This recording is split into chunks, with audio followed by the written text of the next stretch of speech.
Hello. Are you keeping guard? Are you keeping guard?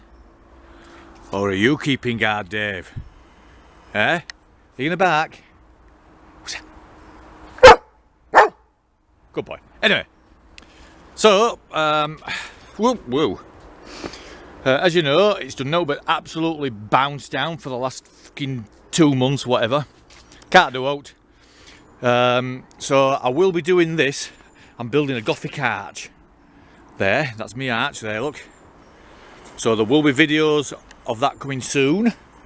I'm going to get the foundations down, but I'm just waiting for it to dry out a little bit. It's absolutely... You can't even walk anyway. It's that... Well, it's just full of water. This has been filled up from the troughing about 10 times, and I'm not joking you.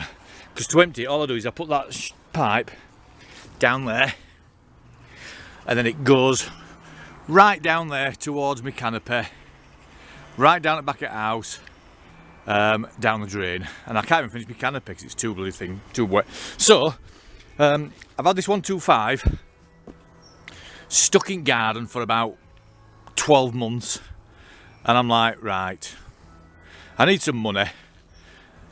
In running condition with MOT, these are fetching about 1,500 quid, I think, on eBay, something like that. Between £1,000 and 1,500. So I figures, right, sod it. Let's get cracked on with this, and I'll get it sold, get some money in.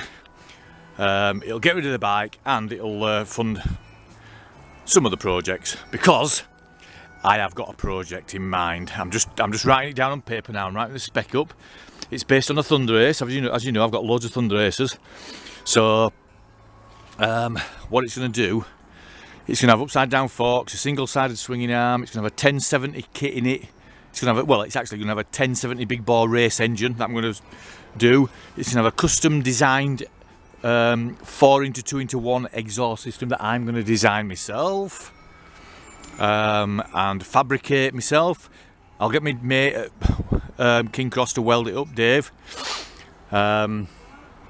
It's going to be brilliant. I'm going to turn it into some sort of like race replica type bike, and it's going to be fast. Oh, and by the way, and them carburetors that you've seen in an earlier video, the Chinese ones that I paid something like 20 quid brand new, I'm going to try and make them into a banker for, and we'll see how it goes. If not, then what I'll do is I'll save up and I'll buy a proper set of FCR flat sides. In fact, this 125 might even pay for them. So keep watching, guys. I know you love me videos, I know you love me waffling on. I do all sorts of shit. Right, so what I'll do is I'll get this somewhere. Well, first of all, I need to see why the back wheel won't turn around. I don't know if it's stuck in gear or not, but we'll get it in the shed then. So I've cleaned the shed out a little bit. So I'm going to get my pulley up there, so I can get the... actually I can lift the engine out, can't I, without the fucking pulley. I've got my little tray on there for all the parts. Right, so we'll get the 125 in the shed. Right, got the plastics off. A couple of bolts have snapped, which was predictable. It's rusty as out. And that was even after wire brushing them and putting penetrating fluid on and stuff like that. When I took the air filter box, the air box off, a lot of oil came out of that, so I don't know what the hell's happening with that. I can't get the chain guard off because they're all on my screws, and it's just literally the head's just spinning round, whatever. So what I'll do now is I will quickly get the engine out, throw it on the workbench, and I can wheel the rolling chassis into the shed, because it's actually felt a few raindrops and it's getting a bit dark. What I've done is I've put all the bolts back in the places where I took them out, just so I know what they're for, rather than just throw them all in a tub. So yeah, so right, I'll get the engine out. I'm guessing the engine doesn't run without no spark plug in, but we'll give it a complete overhaul. Right, I'll get the engine out. Right, I've got the engine out. It's on the workbench. I've cut my bloody hand. There's a lot of sharp stuff down there. So I've wheeled the chassis in because it's pitch black now outside. It's a bit hard to do it in dark outside. So I'm going to leave it like that. Everything were rusty as fuck. Even the split link even took me about 10 minutes to get off. It was that rusted on. So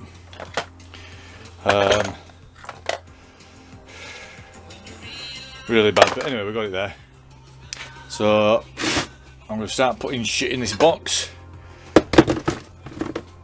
All the stuff in there, look.